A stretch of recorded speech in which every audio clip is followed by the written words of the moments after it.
Hi hello my dear students.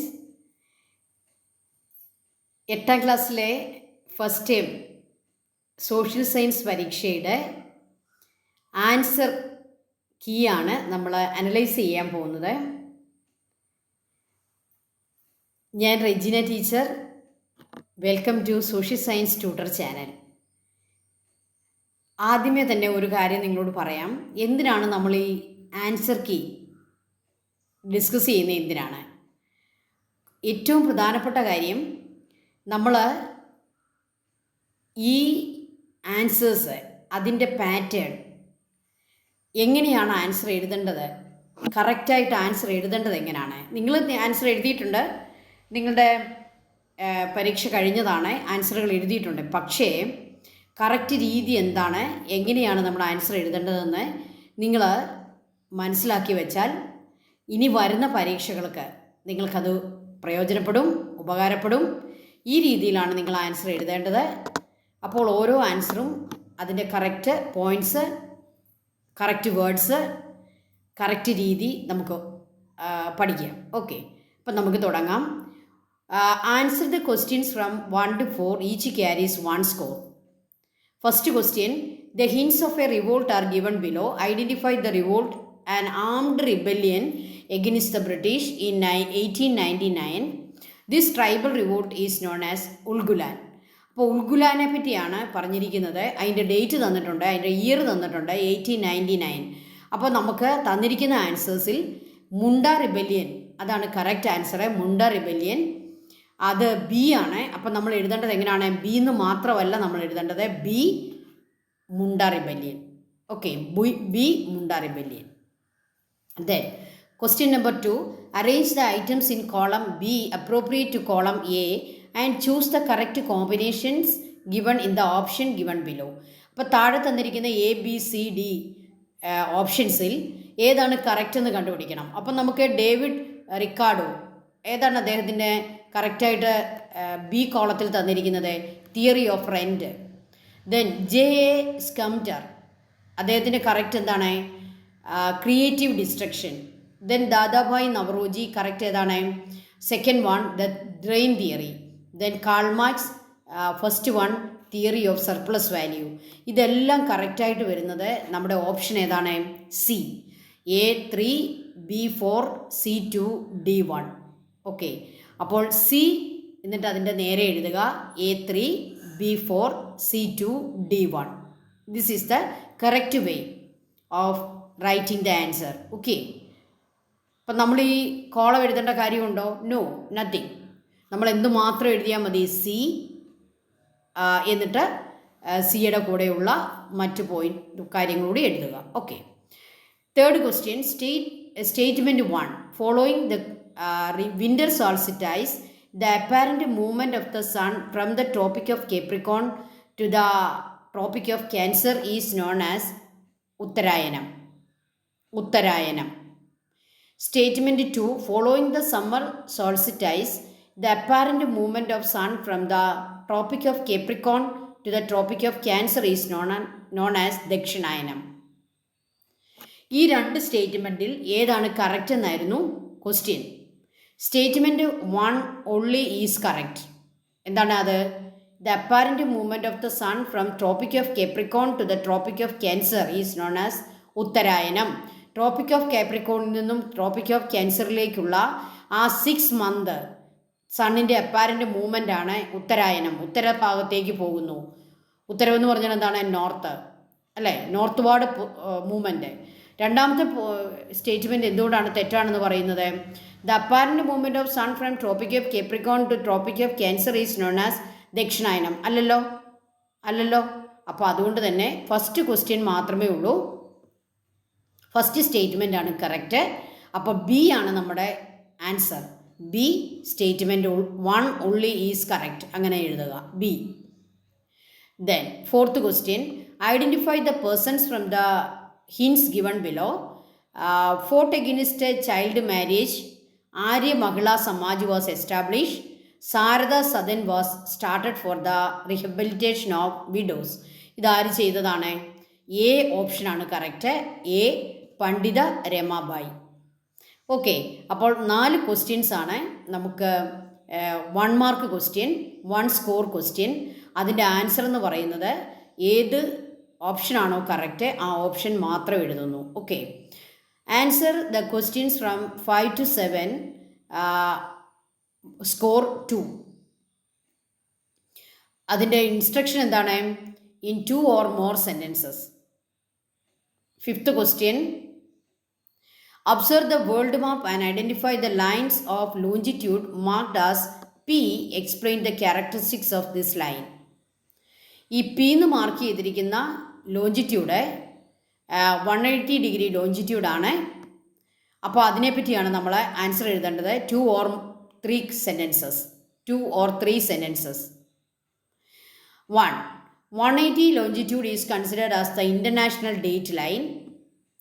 Second point, the person traveling towards the east loses a day while crossing this longitude, and a person traveling towards the west gains a day. Travelers who move westward crossing the line add a day, and the travelers who move towards the east calculate time by deducting a day. To avoid the situation of 2 different dates in countries through which the international date line passes, certain adjustments are made in this line.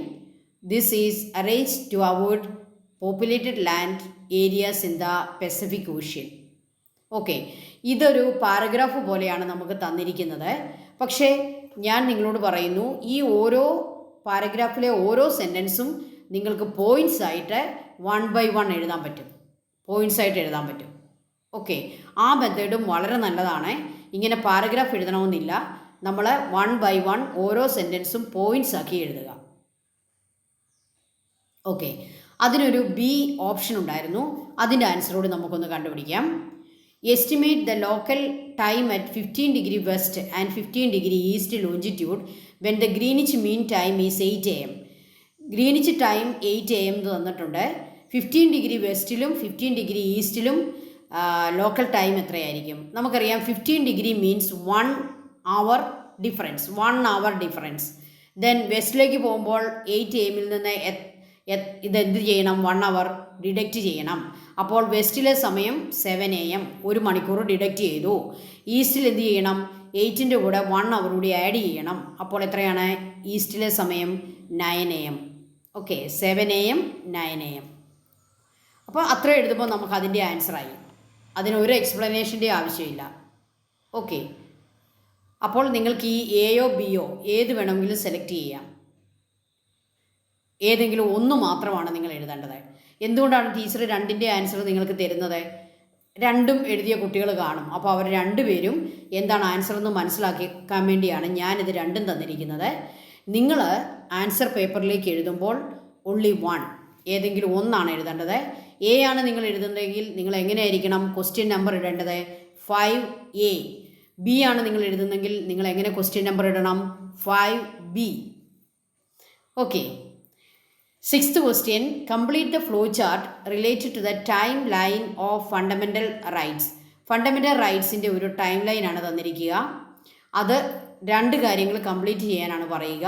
ആ 2 column നമ്മൾ fill ചെയ്യണം. പക്ഷേ നമ്മൾ എഴുതുമ്പോൾ എങ്ങനെ എഴുതണം? എല്ലാം എഴുതണം. ആ ഫ്ലോ ചാർട്ട് കംപ്ലീറ്റ് എഴുതുക. Magna Carta 1215 unites the States Bill of Rights 1789, Bill of Rights mentioned in the world first written constitution. Then Magna Carta പറ്റിയാണ് പറഞ്ഞിരിക്കുക.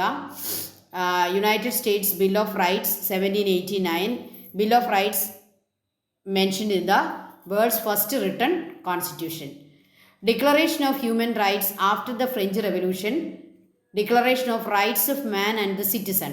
ഫ്രഞ്ച് റെവല്യൂഷൻ കാലത്ത് citizens of declaration of rights of man and the citizens എന്നുള്ള പേരിൽ 1789 French revolution publish ചെയ്ത ഒരു declaration ഉണ്ട്. അതാണ് അവിടെ തന്നിരിക്കുന്നത്. United Nations universal declaration of human rights, universal declaration of human rights 1948. അപ്പം നമ്മൾ ഇതിൻ്റെ ഫ്ലോ ചാർട്ടിൽ ടൈം ലൈനാണ് നമ്മൾ കംപ്ലീറ്റ് ചെയ്തിരിക്കുന്നത്. ഏറ്റവും ആദ്യത്തേത് ഏതാണ്? US-ൻ്റെ, രണ്ടാമത്തേത് ഫ്രഞ്ച് റവല്യൂഷൻ്റെ, മൂന്നാമത്തേത് human rights declaration, United Nations organisation UNO നടത്തിയത്. ഓക്കെ, അപ്പോൾ അതിൻ്റെ വർഷത്തിൻ്റെ ഓർഡർ അനുസരിച്ചാണ് നമ്മളത് എഴുതിയേക്കുന്നത്. Okay, A and B are friends. A built a house and B bought a luxury car. What kind of needs are fulfilled in both cases? A fulfilled basic needs, B fulfilled gratifying needs. നമ്മൾ basic നീഡ്സും gratifying നീഡ്സും പഠിച്ചതാണ്. Basic നീഡ്സിൽ വരുന്നതാണ് ഒരു വീട് പണിയുക, അല്ലേ? എന്നാൽ ഒരു car വാങ്ങുക എന്നുള്ളത് എന്താണ്? ഒരു ലക്ഷറി കാർ വാങ്ങുക എന്നുള്ളത് എന്താണ്? ഗ്രാറ്റിഫൈങ് നീഡ്സ് ആണ്. ഓക്കെ, അപ്പോൾ അത് 2 ആൻസർ മാത്രം എഴുതിയാൽ മതി, കാരണം 2 സ്കോറേ നമുക്കുള്ളൂ. Answer the questions from 8 to 11 in 3 or more sentences. Score എത്രയാണ്? 3. 3 സ്കോറുള്ള ക്വസ്റ്റ്യൻസിലേക്ക് നമ്മൾ വരികയാണ്. 8ാമത്തെ ക്വസ്റ്റ്യൻ തൊട്ട് 3 സ്കോറാണ്. അപ്പോൾ മിനിമം 3 സെൻറ്റൻസ് എങ്കിലും വേണം, 3 പോയിൻറ്റ്സ് എങ്കിലും വേണം. മാക്സിമം നമുക്ക് എത്ര പോയിൻറ്റ്സ് വേണമെങ്കിലും എഴുതാം, പക്ഷേ ഒരു 4 or 5. ഓക്കെ, ക്വസ്റ്റ്യൻ നമ്പർ അതിനകത്ത് എയും ബിയും ഉണ്ട്. നമുക്ക് ആദ്യം ക്വസ്റ്റ്യൻ എ നോക്കാം. Who described the right to constitutional remedies as the heart and soul of the Indian constitution? Mention the ways to restore the right to constitutional remedies. നമ്മുടെ fundamental റൈറ്റ്സിൽ right to constitutional remedies എന്നുള്ള റൈറ്റിനെ അതാണ് ആ കോൺസ്റ്റിറ്റ്യൂഷൻ്റെ ഹാർട്ടും സോളും എന്ന് comment ചെയ്ത ഒരു famous ആളുണ്ട്, അല്ലേ? അദ്ദേഹം ആരാണ്? എന്താണ് അതിൻ്റെ എക്സ്പ്ലനേഷൻ? BR അംബേദ്കർ ആണ് ആ ഒരു കമൻറ്റ് ചെയ്തത്, ഡോക്ടർ BR അംബേദ്കർ. അപ്പോൾ അതാണ് 1ാമത്തെ പോയിൻ്റ്, ഡോക്ടർ BR അംബേദ്കർ. ഇനി അതിൻ്റെ ബാക്കി എന്ത് പറയണം? As per this right, if the fundamental rights are violated, an individual can approach either the Supreme Court or the High Court. അപ്പോൾ ഫണ്ടമെൻ്റൽ റൈറ്റ്സിൽ ഏതെങ്കിലും ഒരാൾക്ക് ലഭിക്കാതെ പോയാൽ, അത് വയലേറ്റ് ചെയ്യപ്പെട്ടാൽ, ഈ റൈറ്റ് അനുസരിച്ച്, കോൺസ്റ്റിറ്റ്യൂഷണൽ റെമഡീസ് എന്നുള്ള റൈറ്റ് അനുസരിച്ച് അയാൾക്ക് 2 കോർട്ടുകളെ അപ്രോച്ച് ചെയ്യാമെന്നുള്ളതാണ് 1ാമത്തെ കാര്യം. ഏതൊക്കെ കോർട്ടുകളാണ്? Either he can approach supreme court or he can approach High Court. Writs are orders and directions issued by the Supreme Court or the High Court for the protection of fundamental rights per above mentioned article. അപ്പോൾ ഇതനുസരിച്ച് 2 ആർട്ടിക്കിളാണ്, article 32ഉം article 226ഉം. ഈ article അനുസരിച്ച് ഈ കോർട്ടുകൾ എന്ത് ചെയ്യും? അവർ റിട്ടുകൾ issue ചെയ്യും ഈ rights protect ചെയ്യാൻ വേണ്ടി. They can issue writs. അപ്പോൾ റിട്ടുകൾ ഇഷ്യൂ ചെയ്യാൻ പവറുള്ള 2 കോർട്ടുകളേ ഉള്ളൂ, supreme court or high court. അതിൻ്റെ ബി ക്വസ്റ്റ്യനിലേക്ക് വന്നേ. The right to educational act is different from cultural and educational rights. Elucidate. Right to educational act എന്നുള്ള act cultural and educational right എന്നുള്ളതിനേക്കാളും ഡിഫറെൻ്റ് ആണ്. എന്താണ് അതിൻ്റെ difference? Primary education was declared a fundamental right under article 21A by the 86th Constitutional Amendment Act in 2022. Parliament passed the Right to Education Act in 2009. The act came into effect in April 2010. This act ensures free, compulsory and quality education for all children between the age group of 6 and 14. But Cultural and Educational Act right have been included in the Constitution for the protection of the interest of the minority section, protection of their language, script and culture. Religious and linguistic minorities have the right to establish and administer educational institutions of their choice. ഇത് നിങ്ങൾക്ക് മനസ്സിലായോ? അതായത് നമ്മുടെ കോൺസ്റ്റിറ്റ്യൂഷനിൽ പറഞ്ഞിരിക്കുന്ന right to education, cultural and educational right എന്ന് പറയുന്ന ആ ഒരു റൈറ്റ് ഉണ്ടല്ലോ, കൾച്ചറൽ ആൻഡ് എഡ്യൂക്കേഷണൽ റൈറ്റ്, അത് മൈനോറിറ്റീസിന് വേണ്ടിയുള്ളതാണ്. ഏതൊക്കെയാണ് നമ്മുടെ മൈനോറിറ്റികൾ? ഒന്ന് റിലീജിയസ് മൈനോറിറ്റി, രണ്ട് ലിംഗ്വിസ്റ്റിക് മൈനോറിറ്റി. അപ്പോൾ റിലീജിയസ് ആയിട്ടുള്ള മൈനോറിറ്റീസ് ആണെങ്കിലും ലിംഗ്വിസ്റ്റിക് മൈനോറിറ്റീസ് ആണെങ്കിലും അവരുടെ എഡ്യൂക്കേഷൻ, അവരുടെ കൾച്ചർ, അവരുടെ ലാംഗ്വേജ് ഇതൊക്കെ പ്രൊട്ടക്റ്റ് ചെയ്യാൻ വേണ്ടി കോൺസ്റ്റിറ്റ്യൂഷൻ കൊടുത്തിരിക്കുന്ന റൈറ്റാണ് കൾച്ചറൽ ആൻഡ് എഡ്യൂക്കേഷണൽ റൈറ്റ്. അതും നമ്മുടെ 2009 പാർലമെൻറ്റ് പാസ്സാക്കിയ ദ റൈറ്റ് ടു എഡ്യൂക്കേഷണൽ ആക്റ്റും രണ്ടും രണ്ടാണ്. Right to educational act 2009 parliament പാസ്സാക്കിയത്. അത് കോൺസ്റ്റിറ്റ്യൂഷനിലുള്ള ഒരു റൈറ്റ് അല്ല. അതിൻ്റെ മീനിങ് എന്താണ്?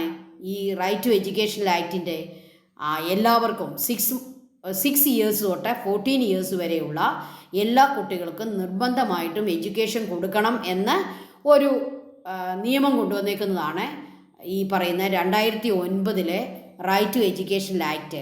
അതും കോൺസ്റ്റിറ്റ്യൂഷനിൽ പറഞ്ഞിരിക്കുന്ന കൾച്ചറൽ ആൻഡ് എഡ്യൂക്കേഷണൽ റൈറ്റും രണ്ടും രണ്ടാണെന്നാണ് നമ്മൾ ഈ ആൻസറിൽ കൊടുത്തിരിക്കുന്നത്. Okay, then question number 9. Name the viceroy who partitioned Bengal. How did the partition of Bengal strengthen the Swadeshi movement? ആരാണ് പാർട്ടീഷൻ ഓഫ് ബംഗാൾ നടത്തിയത്? ഈ പാർട്ടീഷൻ ഓഫ് ബംഗാൾ സ്വദേശി മൂവ്മെൻറ്റിനെ എങ്ങനെയാണ് അതിനെ സ്ട്രെങ്തൻ ചെയ്തത്? Lord Curzon. അപ്പോൾ ഒന്നാമത്തെ പോയിന്റ് എന്താണ്? Lord Curzon in 1905. Lord Curzon ആണ് ബംഗാളിനെ പാർട്ടീഷൻ നടത്തിയത്. അത് 1905 ഇതിന് എത്ര മാർക്ക് കിട്ടും? ഇത്ര എഴുതുന്നതിന് 1 മാർക്ക് കിട്ടും. ബാക്കി 2 മാർക്കിനുള്ള ആൻസറാണ് നമ്മൾ എഴുതുന്നത് സ്വദേശി മൂവ്മെൻറ്റിനെ പറ്റി. സ്വദേശി movement was A protect against partition of Bengal, signify the emerging the Indian national movement. they centered the concept of boycott and self-reliance. ഈ സ്വദേശി മൂവ്മെൻറ്റിൻ്റെ 2 ഭാഗങ്ങളുണ്ട്. ഒന്ന് ബോയ്ക്കോട്ട് ചെയ്യുക, ബ്രിട്ടീഷ് പ്രോഡക്റ്റുകളും ബ്രിട്ടീഷ് അവാർഡുകളും ഒക്കെ ബോയ്ക്കോട്ട് ചെയ്യുക, അതതിൻ്റെ ഒരു ഭാഗമാണ്. ദെൻ സെൽഫ് റിലയൻസ് ആണ് രണ്ടാമത്തെ ഭാഗം. എന്താണ് സെൽഫ് റിലയൻസ്? ബോയ്ക്കോട്ട് ചെയ്യുന്നതിനോടൊപ്പം സ്വന്തമായിട്ട് ഫാക്ടറികൾ സ്ഥാപിക്കുക, ബാങ്കുകൾ സ്ഥാപിക്കുക. ഓക്കെ, അപ്പോൾ അത് രണ്ടും നമ്മുടെ ആൻസറിൽ പറയുന്നുണ്ട്. So its primary strategy involved promoting Indian made goods while boycotting British products, and to boost indigenous products industries and cut off trade revenue for the colonial government. Partition of Bengal brought the common people, women, students, all India in a political movement of the first time. So Swadeshi movement got strength because of the participation of which all categories? All people, common people, women, students. Okay, all the categories of people began to participate in Indian national movement. Okay, for freedom struggle. So they promote indigenous products. They started to use Indian products instead of British product. ഇതൊക്കെ എഴുതിയാൽ മതി, നമ്മൾ അതിൻ്റെ ആൻസറായി. പക്ഷേ Lord Curzon എഴുതുന്നതിനാണ് 1 mark. Then next question number 10. Explain the significance of Gandhian economic thoughts in contemporary India. Gandhian economic thought important ആണെന്ന് ഞാൻ പറഞ്ഞിരുന്നു, അത് വന്നിട്ടുണ്ട്. അതിൻ്റെ പ്രത്യേകത എന്തൊക്കെയാണ്? Gandhian economic thought holds significant relevance in contemporary Indian addresses many of these modern challenges. Gandhi's vision was not a simple rejection of modernity, but a holistic framework that portrayed human well-being, social justice, and sustainable development over purely materialistic growth. Gandhiji envisioned an economy based on self-sufficiency. നമ്മൾ പഠിച്ചതാണ്. Gandhiji promoted an economy based on self-sufficiency and decentralization. ഈ 2 വാക്കുകളാണ് അതിൻ്റെ keywords. Self-sufficiency and decentralization. Rural industries need to be nurtured to increase employment opportunities locally. Expand local markets for marketing locally produced goods. നമ്മൾ പഠിച്ചതാണ്. Economic inequality should be alleviated to ensure social justice. Okay, we have to eradicate poverty through strengthening local local markets and production. അപ്പോൾ ഗാന്ധിജിയുടെ economic thoughts ആണ് അവിടെ എഴുതേണ്ടത്. Okay, അപ്പോൾ 3 മാർക്കിൻ്റെ questions ആണ് നമ്മൾ അറ്റൻഡ് ചെയ്തുകൊണ്ടിരിക്കുന്നത്. 11th question, name the different seasons and explain the characteristics of any one of them. അപ്പോൾ എല്ലാം തന്നിട്ടുണ്ട്, നിങ്ങൾക്ക് എല്ലാം തന്നിട്ടുണ്ട് ആൻസറ്. പക്ഷേ ഇവിടെ ചോദിച്ചിരിക്കുന്നത് എന്ത് മാത്രമാണ്? എല്ലാ സീസൺസും നമ്മൾ മെൻഷൻ ചെയ്യുക. അതാണ് ഫസ്റ്റ് വൺ. ഡിഫറെൻറ്റ് സീസൺസ് ആണെന്ന് പറഞ്ഞുകൊണ്ട് നമ്മൾ ആദ്യം അങ്ങ് എഴുതുന്നു. സ്പ്രിങ്, സമ്മർ, ഓട്ടം, വിൻ്റർ. ഓക്കെ, ഇതിൽ നമ്മളോട് പറഞ്ഞിരിക്കുന്നത് എനി വൺ നമ്മൾ എക്സ്പ്ലെയിൻ ചെയ്താൽ മതി. അപ്പോൾ നിങ്ങൾക്ക് സ്പ്രിങ് ആണ് ഇഷ്ടമെങ്കിൽ നിങ്ങൾ സ്പ്രിങ് എക്സ്പ്ലെയിൻ ചെയ്യുക. ഇവിടെ ടീച്ചർ ഇതിൽ 4ഉം എക്സ്പ്ലെയിൻ ചെയ്ത് തന്നിട്ടുണ്ട്. എന്തുകൊണ്ടാണ്? ഓരോ കുട്ടിയും വ്യത്യസ്തമായിരിക്കും എഴുതിയിരിക്കുന്നത്. അപ്പോൾ നിങ്ങൾ എഴുതിയത് ശരിയാണോ എന്ന് നോക്കുക.